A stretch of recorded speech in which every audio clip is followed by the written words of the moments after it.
Omówiono najważniejsze sprawy związane z dalszym rozwojem województwa i kraju.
Hi, everybody. Welcome to Do You Believe on LiveSyfy.tv. Thank you so much for joining us tonight.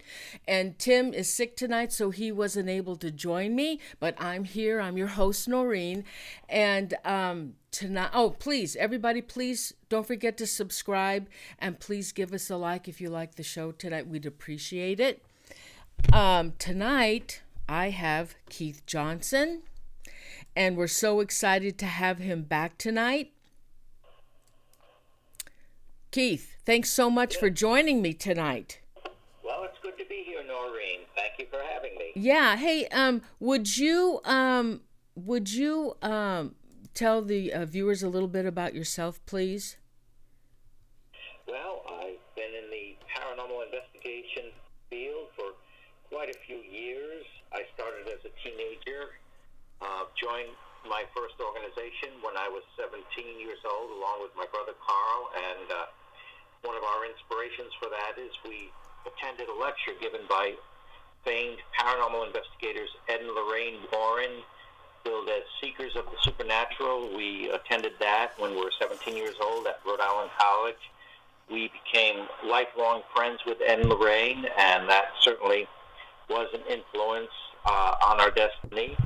And we joined our first group at Rhode Island College, which was Parapsychological Investigation and Research Organization.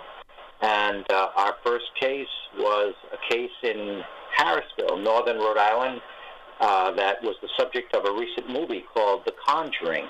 And it turned out to be a demonic case, so our first in-home case was quite major. It was quite dramatic and quite drastic. And we've been involved with a number of different groups and a number of different cases over the years.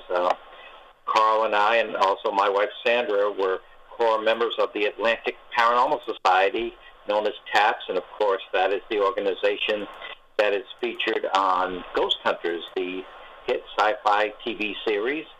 And after a few years, Sandra and I branched off, when the TV show started, so we could concentrate on some of our clients in more detail, and we formed New England Anomalies Research. So that's the group that Sandra and I run, and I am a practicing religious demonologist, meaning that Sandra and I do deal with very extreme hauntings, and we have our own organization, wonderful team members. I may boast about them, and Sandra and I do go into these situations and try to alleviate fear and lessen people's terror, and tell them what they should be concerned about, what they shouldn't be concerned about, and try to relieve some of the mystery and fear in this field. And that's essentially what we do. And we have our TV show, which is called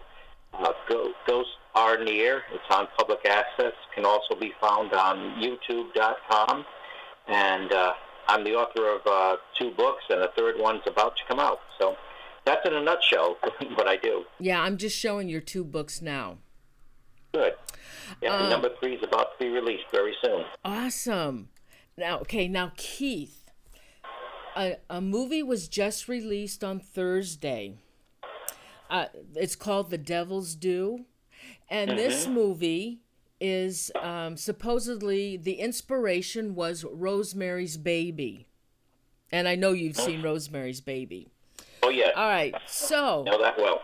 so my question is, could this be possible? Could a woman be impregnated by the devil and have a possessed baby? Could a woman be impregnated by the devil or the and have a possessed baby? Yeah. Well, this is something. This theological question goes back many, many years. It's been debated many, many years. I think that if people begin dwelling on it, of course, it may get out of control with people thinking they have possessed babies. And, of course, this is what happened when The Exorcist first came out. People were suddenly scared that they were going to come under demonic possession, which, of course, is possible. It does happen, but it's a very, very rare phenomenon. When Jaws came out, the movie Jaws, shark attacks, while they're very relatively rare, do happen. I mean, it is a possibility. Getting struck by lightning is much more of a possibility, but the subject of being impregnated by a demonic entity, now, that goes back, of course, in antiquity. Even in the Bible, it is mentioned about that. There is a folklore that Adam, the first human created by God, directly by God, had a wife before Eve, and that can be considered a misinterpretation of Scripture, but she was called Lilith, okay, and she refused to be, of course there's many sexual connotations about that, but she refused to be subject to her husband in sexual and other ways, and so they had a falling out, and he rejected her. She left him, and Eve was created. Now that's kind of a twisting of Scripture, but she's believed to have become the mother of demons. She was the first succubus, the female demon, which is a sexual predator of men, and of course the incubus is a spirit which sexually preys upon women. Now, it has been believed through many years that sometimes a demonic entity can, in fact, impregnate a woman.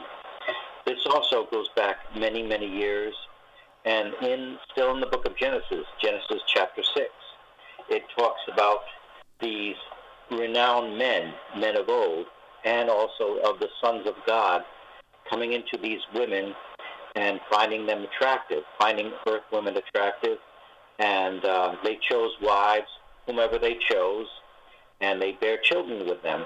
And of course, it's inferred that these are the Nephilim. The Nephilim meaning to fall. These are the fallen ones. It can also mean cause to fall. So there is the legend that these fallen angels manipulated these women sexually and did impregnate them and bear offspring. But these offsprings were not normal children. Some of them grew to gigantic proportions. Some of them had amazing superpowers. But you look upon, of course, as you realize, Noreen, there's in many, many different cultures, there's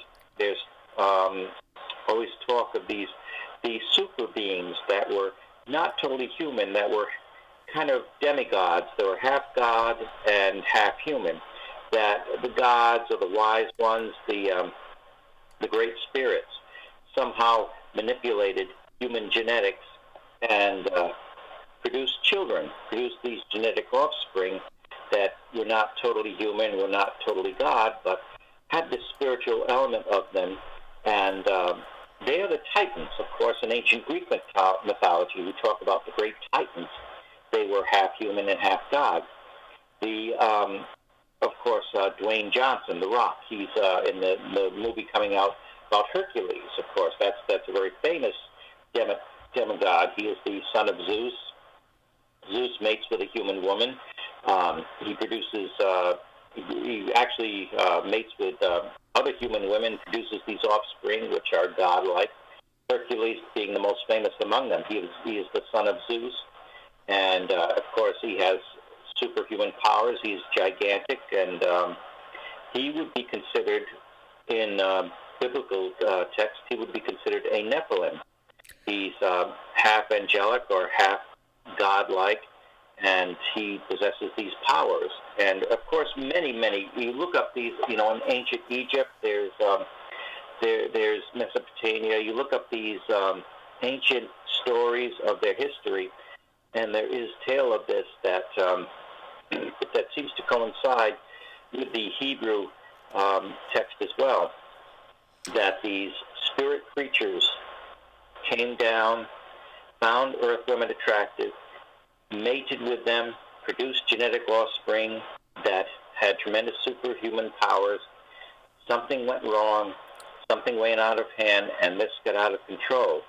As the result, humankind became wicked and became tainted.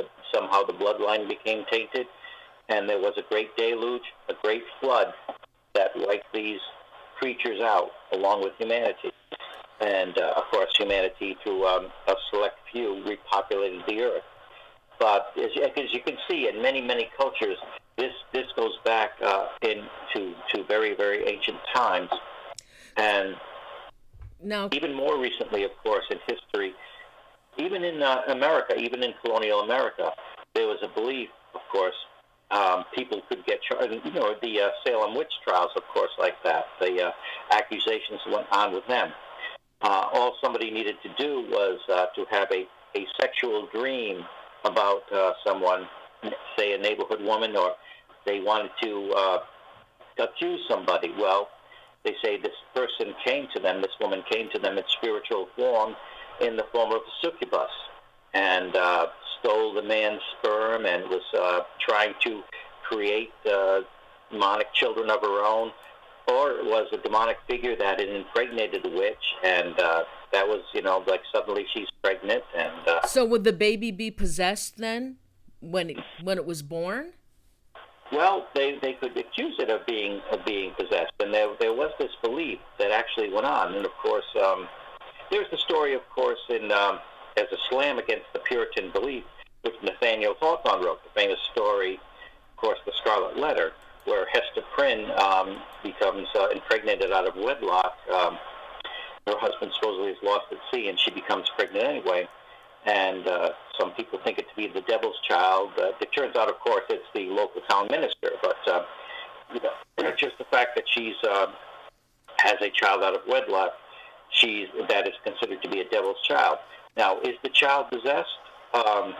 That is something that the belief in that could really get out of hand. Do I believe it's possible for a child to get possessed, for an infant to be possessed? And I'm going to go out on a limb here. I'm going to say, yes, I do believe that is possible. However, it is infinitesimally rare, very, very rare for that to happen. It's something that would almost never happen. It would be something akin to a generational curse. And I would say, rather than possessed, I would say that the child would have an attachment, probably an attachment from birth or close to birth. So then what happens to that? Then, Keith, what would happen to that baby? If it had an attachment, does that mean that it's going to go the rest of its life with that attachment? Excuse me a second. Of course, we're all dealing with these colds and coughs and everything like that going around. But sometimes children, and this is rare, but sometimes it does happen, sometimes they acquire an attachment, and they are born with an attachment through a generational curse. Somewhere in the bloodline, the family bloodline, somebody has promised these children descendants to a certain deity, and this deity will come to collect in the form of an attachment. The child is not necessarily possessed at birth, but the spirit is there kind of guiding this child as a guardian spirit, not necessarily in a good way, but guiding this child, and the purpose being, you're mine, you're my property, and when you come of age, I am going to take you over. You belong to me. Oh my. Now, yeah, I know this is, and we have actually come across this. It's extremely, extremely rare for this to happen, but I do believe it has happened. So, so how does the child act then? If this child is born with this attachment, how does it end up acting when he gets older? And so the parents knew that this child could have been possessed? Oftentimes the parents do not know. It is not necessarily the parents. However, and I have, colleagues that have dealt with this too, where where one of the parents has promised the child to the devil or to some sort of deity. Oh my! Wait a minute, Keith. Yes. They promised their child to the devil? Yes, the devil or to some entity, whether they refer to it as the devil or not. Okay, so why are they doing this then, Keith? Are they selling themselves into the devil for favors? Is that why they're doing it? This is essentially it. They've given themselves over to these deities, and they totally worship these deities. And as a gift, what better gift to give than your own child? I give you a human life. I give you the fruit of my womb. I give you my seed, my offspring. This is dedicated to your service. We dedicate, and of course, in the Christian faith, we dedicate children.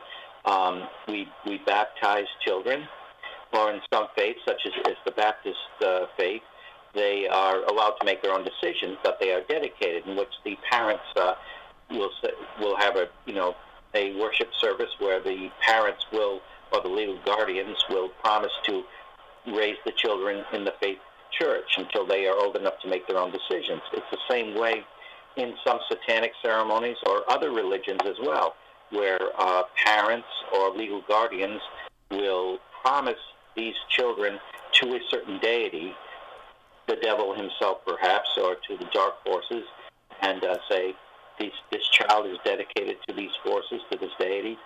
You now have possession of them, and you can take them over. Oh my God. Is that like the satanic cults? What is it? It's a ritual abuse? Yes.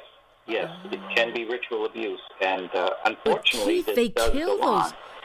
I would say it's not that common, but it does happen. It is a reality, and anybody who says it's a complete fallacy, well, I know people personally this has happened to, unfortunately, where their parents are involved in some kind of profane worship, where they will dedicate their children to these satanic entities.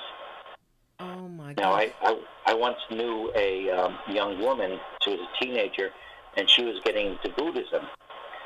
And what she found out that her family had been involved in some practices where they did worship certain entities. When she was coming of age, she was getting into Buddhism. This spirit that was watching over her didn't like it because she was promised to this demonic entity, and it was seemingly a demonic entity, and it started. She started hearing voices suddenly. It started attacking her. She was feeling like she was being watched and attacked in her bedroom at night. She was getting increasingly frightened. So this will happen sometimes.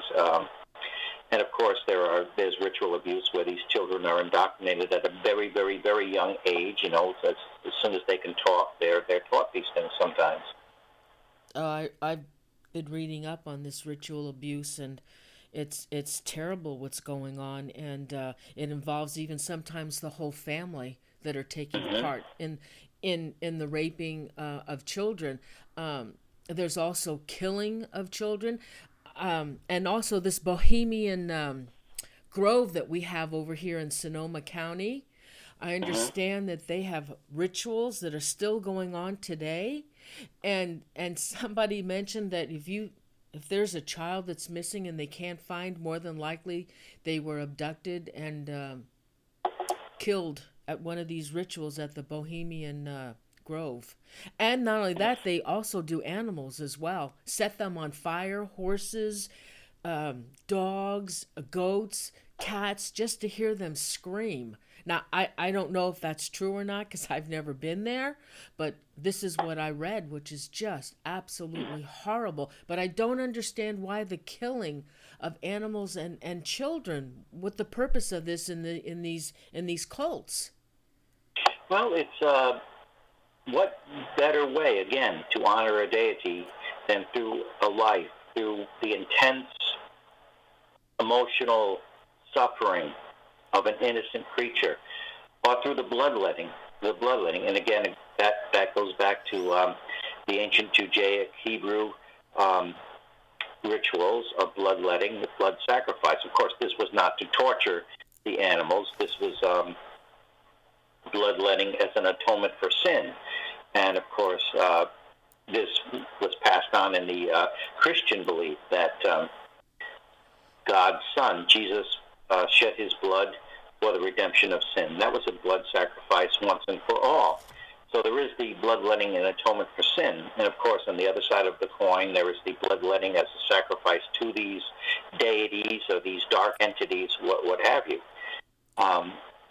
But as far as somebody being raped by the devil and impregnated, we were working on a case. Sandra and I were involved in a case several years ago where the woman became pregnant, and she claimed that she was actually impregnated by the devil himself. Now, I tend to not believe that because there was some mental illness going on in the family, and there was some things very, very strange, very iffy going on in this house. And she was married, and she did have other children as well. So I certainly didn't believe her claims that she was raped by the devil. And of course, a simple paternity test could solve that problem. But has this gone on? Well, of course, again, there is the belief that there was some kind of genetic manipulation going on. And of course, there's the theory of the contamination of our society. There was that our society's growth, our civilization, contaminating our civilization, that somewhere along the line, again, of course, we go back to the ancient biblical and other culture beliefs, that some superior race did manipulate our civilization in the form of genetic breeding. Some people believe, of course, it was ancient aliens that actually tampered with our genetic code. The Anunnaki, they came down supposedly, and they took these ape-like hominids and created humans. Substituted some of their DNA to literally make gold diggers, that slaves created modern mankind. Now, that's, of course, one theory, that they created mankind to be slaves for them, to mine gold and other, raw materials and source materials from the earth for them. And that, of course, is an ancient theory. And that's getting much more attention now. And then, as I mentioned before, there's the Nephilim, the fallen ones, that angelic beings came down and manipulated our genetic code sometime to breed these monsters or hybrids. But I mean, you look in our culture, how many cultures have these satyrs, the griffins, these hybrid creatures that are not totally human. They're some of them are part animal, and the hybridization going on. And some people believe that there is a lot to this, that these things actually took place and are in fact happening now. Some people do believe that this genetic manipulation is happening again. And so, what are they doing? What are they doing with what are they doing with those babies then? Well, of course, a lot of this is theory and cannot be proven. But there is a theory that some of these babies are being bred and they're being kept at different military stations or bases. That they are totally being kept out of civilization, but they are slowly being introduced into society. The point of these social networks gaining more and more power. Now, of course, none of this is all theory. None of this can be proven as yet. But this theory is gaining more and more attention, that this genetic manipulation is going on. And it does go back to the hybridization of these demonic entities and the whole network of it to create these genetic mutations. And, of course, and then there's the theory that these alien beings are actually doing hybridization, that they're seeding mothers, and, of course, the mothers are giving birth to these babies, but sometimes they don't go to full maturation. They will suddenly wake up and they will not be pregnant anymore. The alien beings have taken the fetuses, but the mothers will be visited again. Sometimes they'll have an abduction experience where these alien beings will want them to teach them, how do you mother this child? Give us an example of how you would, as a human, mother this child. So you get the hybrids. You get the hybrid theory of aliens and humans, of course. And that is, obviously a whole topic in itself. Yeah. But, I did want to ask you a question then. So for pregnant women, is it dangerous for them to be dealing with the paranormal? Do they have more vulnerability to a demonic presence if they're out there in the paranormal field and they're pregnant? I would well, of course, I think anybody that's dealing with the paranormal field should take caution. But a woman who is pregnant, usually she does not have to take special precaution, but I would, just to be on the safe side, because I have heard stories, I have known of people's experiences where something has threatened them because of their vulnerability. So, there is always that possibility that a woman is pregnant and she's in a situation where you might be dealing with something that is very, very unholy, and of course, these spirits will take the path of least resistance. Whoever or whatever is the most vulnerable, that's who they'll go to. Mm-hmm. Well, of course. Go ahead. Yeah. Go ahead. It's that it's not that everybody needs to be afraid, and I know people who go out and they see these movies, and sometimes these movies do bring up a good point, but it's not that there is this constant danger that people are going to be impregnated by these spirit beings. But when a woman is pregnant, she has to take a lot of precaution when going into a spiritual setting like that, where there may be hostile entities, something like that. And when I say that a young child may have an attachment, that does not mean that God will not provide a way out, because I do believe that God will provide a way out. That, it's an innocent child. People say, how can an innocent child, how can God allow an innocent child to have this spirit attach itself to them? Well, there is free will, there's free choice. These things do happen, and there's free will in the spirit world as well. However, I do believe God will provide a way out. A number of years ago, my brother and I, of course, were working on a case with this young boy. Of course, his family was into Santeria, the way of the saints. Mm-hmm. Yeah. And he had been generational. Again, there was a generational vulnerability. He was 6 years old, walking through a cemetery with his family. He just, out of curiosity, saw a glove laying around. He picked it up. Something attached itself to him. Now, we'll never know why. That glove, was it used in profane worship? Possibly. There's always that possibility.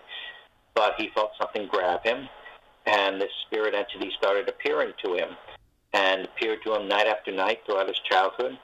When he became, after he had started to reach puberty, when he was about 14 years old, that's when he started going under possession, under demonic possession. The spirit started actually entering him and completely taking over his personality. Oh my God. Okay, Keith, so going back to this pregnant woman, Now, if are these pregnant women, are they more vulnerable also to attachments if they go into an extremely haunted location?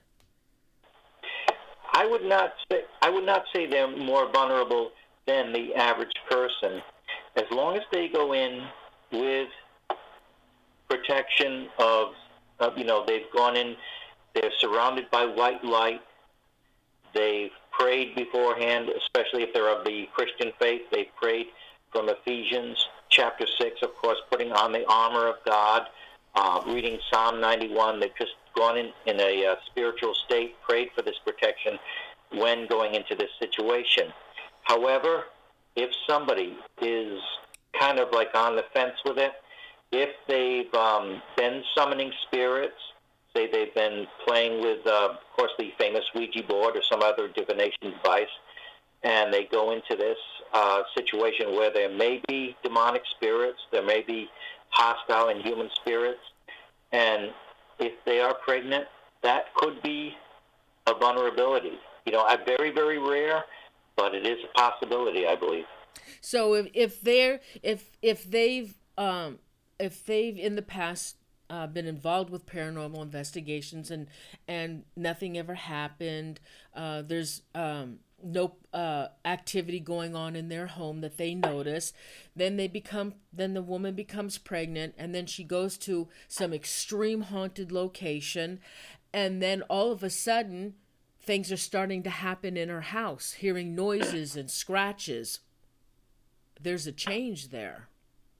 Well, in that case, I would certainly advise that woman to take a break from becoming involved in paranormal situations because something has followed her home. And the fact that she's pregnant with a child, that child could be targeted too. If a woman does find herself in that situation, I would certainly get help immediately, have a deliverance prayer said over her and her child, over the whole family, have her house completely blessed, and certainly stay away from those situations as much as possible, at least for the time being, because, you have an innocent child to think of. However, I do believe that children are protected by angelic beings, that children are of the kingdom of God, and angels do watch over children and protect them. Now, why do demonic entities react to the name Jesus Christ? Do they also react to, suppose there's another person, if they're not Catholic, and they use another name in their religion, and it doesn't work, but yet with the name Jesus Christ, there's a reaction. Why is that? Well, the name Jesus actually means the salvation of God. God is salvation. And it means, literally means Yahweh is salvation. Because, of course, Jesus' Hebrew name was Yeshua. And that means God is salvation, salvation through God. And it's a very, very powerful name when spoken in faith, of course. And it can have a very powerful effect when not spoken in faith. It can have a negative effect because demons will be antagonized by the name because it does represent the Son of God, the Christ. But when spoken in faith, demons will fly from that name. They are very, very afraid of it, and I know that from personal experience. That, of course, that first case I was telling you about that we were involved in Harrisville, when I was, of course, the story when I was upstairs with the children, and I had the daughters with me upstairs, and a demonic entity was manifesting in the bedroom, and they were terrified, and I was a teenager myself, but I called upon the name of Jesus 3 times, and it fled the room. Now, it obviously was not impressed with me, but the fact that I spoke the name of Jesus in faith, that held great power. And so, yes, these demonic entities will flee in the name of Jesus. That holds very, very special significance. Because Jesus being, in the Judeo-Christian belief, of course, Jesus being a real person, the Son of God who sacrificed his blood on Calvary. the blood sacrifice. Now, what if somebody goes into the paranormal field and they're an atheist? Then I would say that they could be very, very skeptical. If you're very, very skeptical, that tends to ward off the paranormal, but there, of course, is still a danger. You don't want to be too skeptical because then you become too close-minded. But if you're an atheist, I would say somebody should at least be very positive, go in with a very altruistic, positive frame of mind. Whatever, religion, of course, the thing not to do is to go in and say, show me what you've got, I'm here, come on, take me on, and, just challenge these entities just to get a reaction. Whatever your religion or non-religious beliefs, you should have at least respect for the situation itself. Now, what about people who commit murders and they say the devil made me do it? Are these people possessed, or they just think they're possessed? Sometimes they're possessed, yeah, sometimes they're possessed, but usually, of course, that legally does not let them off the hook, and usually when somebody says that, it's actually mental illness. Most of the time, of course, it's mental illness when somebody says that. There's been, of course, a lot of debate with the Amityville Murders, of course, the true Amityville horror, of course, when when Ronald DeFeo Jr. Killed his family members, and his defense was, well, the devil told me to do it. The devil made me do it. Later, he recanted that, but some people do, like the son of Sam, of course, Sam telling him to do this, and sometimes people do hear a demonic voice telling them to do that, but usually there has been some sad scenario even before then where somebody has had some history of severe mental illness that has allowed a demonic entity to interfere as well. Or they've done some satanic practice where they've allowed the devil to enter. But I would say it's not a case where somebody is just totally mentally healthy and minding their own business. Suddenly the devil's going to take them over and make them commit a homicide. That's just, in my experience, what I've learned and dealt with, that is just not going to happen. Usually there is a long road that leads up to this. Now, what do you consider as trigger objects that conjure up the demon? Like the Ouija board? What other objects do you consider as trigger objects? Well, there are all sorts of objects that can trigger up demonic entities. But just, even just wishing for this itself. A mirror can be used for this. Mirror magic. You can conjure up a spirit just by looking into a mirror and wishing it for it to come, just staring at your reflection and wishing for a demonic entity to appear. If you believe it and if you want it enough, eventually you just might get what you wish for. There's all ways of doing it. Some people use dowsing rods or divining rods with no problem. Some use divining rods and they have a multitude of problems afterwards. Some people use tarot cards and have no problems. Some people use them and suddenly problems will start. That's the intent that matters. Whatever the tool is. See, even the Ouija board is just a tool, but it's the intent that you're asking, say with a Ouija board, a spirit to use you as a conduit. Use your fingers to move the planchette around the board, manipulate your motor control enough to spell out answers. That's summoning, allowing a spirit to actually possess you. Maybe not take complete hold over you, but possess you enough to use your motor control to spell out answers on a temporary basis. So it's the intent, Noreen. It's the intent that somebody's asking these spirits to come in and manipulate. And that's how you conjure, and that's how you draw these spirits in. Have you ever heard of the Devil Baby of Hull House in Chicago? That I don't know if it's folklore or whatever was a true story. It was about the Hull House that was built in 1856 by Charles Hall, and it was founded by Jane Addams. And it was the most famous settlement house in American history in west side of Chicago, and this man, this couple was married, and the lady wanted to put up a picture of the Virgin Mary in the house, and of course the husband said, "There's no way that picture is going to come up in my house. I'd rather have the devil be there." And so she became pregnant, and she becomes pregnant with a devil baby.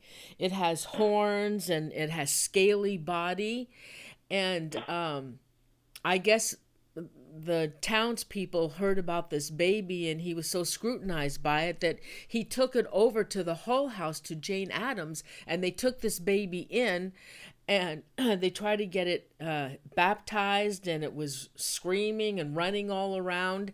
And so Jane Addams, the staff, they locked it in the attic, and of course it eventually died. Did you ever hear that story?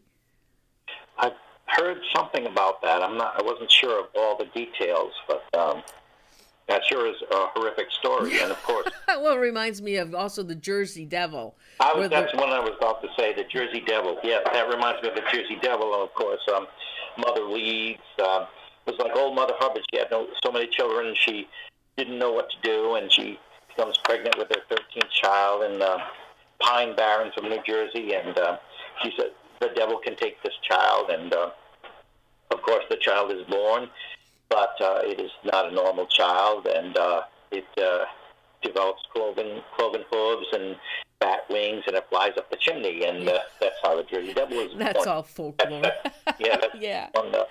That's one Keith, variation. Yeah. Is there any advice you can give to the viewers out there? How to take precautions?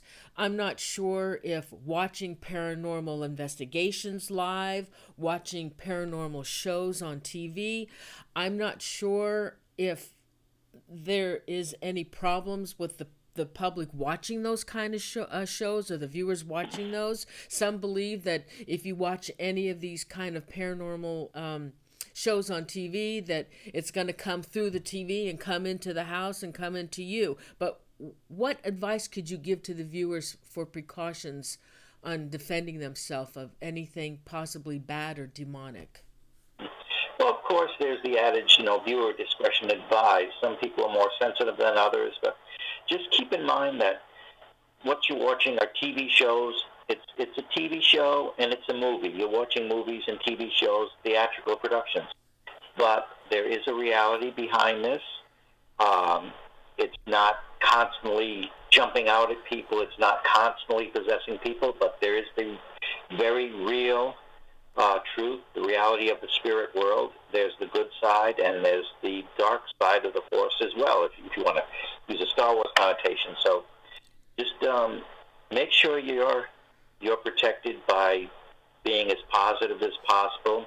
If you have a faith, that is very well and good. We of the Christian faith recommend reading Ephesians 6, Psalm 91, reading Scripture. Just be as positive and life-giving as possible, because anything to do with childbirth, new life, anything that's beautiful and wonderful, life-giving, that's what the demonic and the dark forces hate, and that's what the good spirits, and that's what we look forward to. Mm-hmm. Keith, I want to thank you so much. Now, poor Keith, he had surgery Wednesday, some dental surgery, and I know he wasn't feeling well, and I so appreciate you coming on the show with us tonight. It was really nice of you to do that, Keith. You're welcome. At least I can formulate words right now. I'm so sorry. I hope you feel better. I will. I'm recuperating. Thank you so much. Thanks, Keith.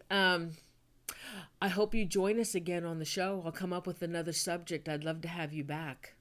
Certainly will. Be glad to, Noreen. And Keith, do you want to tell everybody your website again?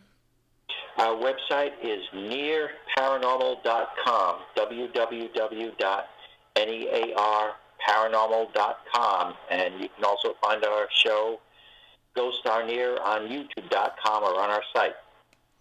Keith, thank you so much. Have a wonderful weekend, and I hope we talk again soon. And thank you very much for being on the show. We will. Happy New Year, and God bless. Oh, thank you, Keith. Hope your husband feels better, too. Oh, thanks, Keith. Thanks. Good night. Good night. Bye-bye. Bye. Hey, everybody. Thanks so much for joining me tonight. Tim, if you're watching, I hope you feel better. See you on the next show. I'm not sure, but I think Tim is going to have a live show next weekend at the house. So, everybody, thank you so much. Please give us a like. Please subscribe to the channel. We'd really appreciate it. And I won't be on live next week, but I will the following week, hopefully with Tim. And everybody have a wonderful weekend. And thank you so much for joining me. Good night. Thank you.